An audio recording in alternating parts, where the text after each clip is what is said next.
ચૂંટણી ચક્રવ્યૂહ અંતર્ગત ચેનલ સુરતની ટીમ આવી ગઈ છે વોર્ડ નંબર 9 રાંદેર જહાંગીરાબાદ પાલનપુર વિસ્તારમાં છે અને તેના ઉમેદવાર છે નેન્સીબેન કે જેમને ફરીથી રિપીટ કરાયા છે, તેમને ફરીથી ટિકિટ આપવામાં આવી છે। આપણે તેમની સાથે વાત કરીએ। જી નેન્સીબેન, ફરીથી પાર્ટીએ તમારા પર વિશ્વાસ મૂક્યો છે, શું કહેશો?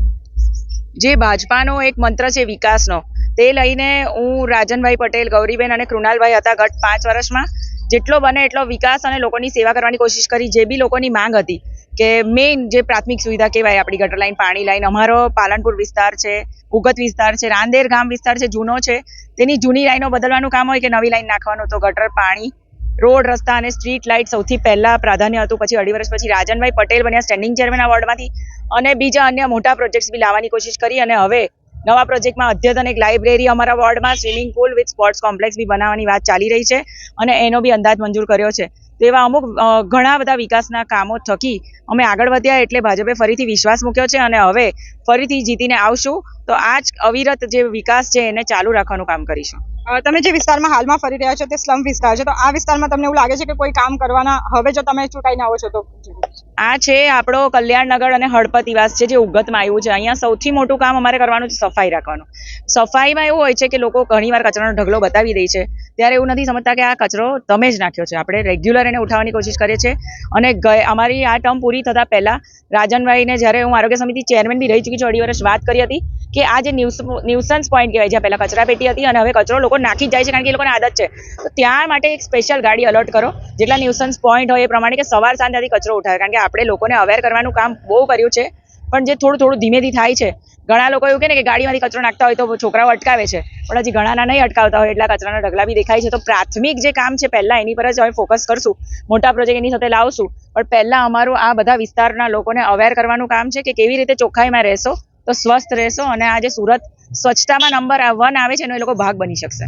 તમે જે રીતે કીધું, તમે આરોગ્ય સમિતિના ચેરમેન પણ રહી ચૂક્યા છો અને હવે જે ટર્મ છે તેમાં મહિલા મેયર આવે છે, એવી ચર્ચા ચાલી રહી છે કે તમે પણ મેયરના ઉમેદવાર હોઈ શકો, તો તમને શું લાગે છે આ વિશે શું કહેશો? 2021માં જ્યારે ટિકિટ મળી ને ત્યારે બી તમારા જેવા બહુ સારા બધા મિત્ર હશે કે બધા પેપરમાં મેયર તરીકે મારું નામ ચાલ્યું।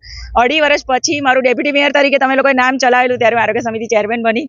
હવે ફરીથી નામ ચલાવો છો, પણ આ ભાજપા પાર્ટી છે જેનું સીએમમાં નામ ચાલતું હોય એ આવતું નથી, એવું ના થાય એવું જોજો। અને અહીંયા તમે ફરી રહ્યા છો તો કઈ રીતનો પ્રતિસાદ લોકો તરફથી મળી રહ્યો છે? અને સૌથી એક પ્રશ્ન પણ છે કે અહીંયા મેટ્રોનું જે કામકાજ ચાલી રહ્યું છે છેલ્લા 3 વર્ષથી, એને લઈને પણ ઘણા લોકોને હાલાકી પડી રહી, તો તેના માટે તમારો કઈ રીતનો હશે?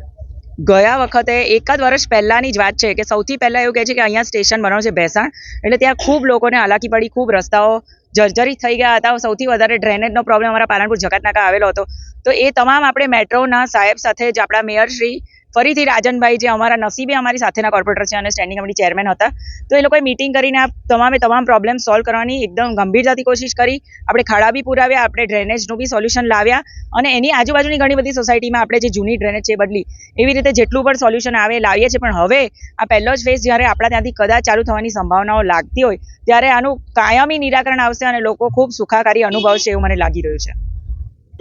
વોર્ડ નંબર 9ના અન્ય ઉમેદવાર રાજનભાઈ પટેલ પણ આપણી સાથે છે કે જેઓ સ્ટેન્ડિંગ કમિટી ચેરમેન પણ રહી ચૂક્યા છે। આપણે તેમની સાથે પણ વાત કરીએ। જી રાજનભાઈ, તમારી પર પણ પાર્ટીએ ફરીથી વિશ્વાસ મૂક્યો છે, ઘણા બધા ઉમેદવારોના નામ લિસ્ટમાં હતા પણ ફરીથી તમને ટિકિટ આપવામાં આવી છે, શું કહેશો અને હવે કયા કામો પૂર્ણ કરશો? ભારતીય જનતા પાર્ટી દ્વારા મને ફરી વખત તક આપવામાં આવી છે, તે તકને સફળતારૂપી ચરિતાર્થ કરવાના પૂરા પ્રયત્ન કરીશ। અમે લગભગ અમારા વોર્ડની વાત કરું તો અંદાજે 120થી વધુ સોસાયટીમાં મેં સીસી રોડ સહિત ડ્રેનેજ, પાણી અને સ્ટ્રીટ લાઇટની સુવિધાઓ પૂરી પાડી છે। તે ઉપરાંત અમારા વોર્ડમાં એક નવું હેલ્થ સેન્ટર બનીને કાર્યાન્વિત થઈ ગયું છે। તે ઉપરાંત એક આધુનિક લાઇબ્રેરી અમારા વોર્ડમાં બનાવવાનું આયોજન ચાલુ થઈ ગયું છે।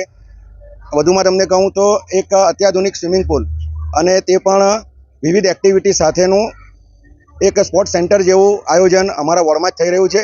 એટલે અમારા વોર્ડમાં લગભગ પાયાની સુવિધાઓની સાથે સાથે વિકાસલક્ષી પ્રોજેક્ટો પણ ઘણા આગામી સમયમાં કાર્યાન્વિત થવાના છે। જે તમે સ્ટેન્ડિંગ કમિટી ચેરમેન બની રહી ચૂક્યા છો અને હવે જો તમે જીતીને આવો છો તો કયું પદ તમને મળશે, શું લાગે છે એ વિશે શું કહેશો? જો બેન, ભારતીય જનતા પાર્ટીમાં પદની કોઈ ખેવના રાખતું જ નથી। ગઈકાલે અમે સામાન્ય કાર્યકર હતા, આજે અમે કોર્પોરેટર બન્યા, સ્ટેન્ડિંગ ચેરમેન બન્યા। કોઈ પણ માણસ ભારતીય જનતા પાર્ટીમાં ઉચ્ચ હોદ્દા પર પહોંચી શકે છે અને ભારતીય જનતા પાર્ટી કાર્યકરોની જ ફોજ છે, અમે કાર્યકર તરીકે જ કામ કરીએ છીએ। શું કહેશો સુરતની જનતાને ખાસ કરીને? સુરતની જનતાને ખાલી એક જ અપીલ છે કે જેમ 1995થી સુરત મહાનગરપાલિકામાં ભારતીય જનતા પાર્ટીના શાસનમાં વિશ્વાસ રાખ્યો છે, તેમ આ વખતે પણ ભારતીય જનતા પાર્ટીના શાસનમાં વિશ્વાસ રાખીને આ વખતે બમ્પર મતદાન કરીને 120માંથી 120 બેઠકો ભારતીય જનતા પાર્ટીને મળે એવા પ્રયત્ન સુરતીઓ તરફથી હું ઈચ્છું છું. જી બિલકુલ, અન્ય એક ઉમેદવાર છે, આપણે તેમની સાથે પણ વાત કરીએ. કોણ છો તમે? છો, ઓકે. જી, તમારી પર સૌથી પહેલી વાર વિશ્વાસ મૂક્યો છે. આટલા વર્ષોમાં કઈ રીતના તમે કામો કર્યા છે અને હવે તમારું શું વિઝન છે ભારતીય જનતા પાર્ટીને લઈને અને ખાસ તમારા વિસ્તારને લઈને? ભારતીય જનતા પાર્ટીએ સૌપ્રથમ મને 2015થી 20માં પણ આ જ વિસ્તારમાં ઉમેદવાર તરીકે ઉમેદવારી કરવાની તક આપેલી. આ મારી બીજી ટર્મ છે. અમારા વિસ્તારમાં પ્રાથમિક સુવિધાના મોટેભાગના કામ પૂર્ણ થયા છે અને સાથે સાથે ભૌતિક સુવિધાના કામોમાં પણ અત્યારે અગ્રેસર રહ્યા છે.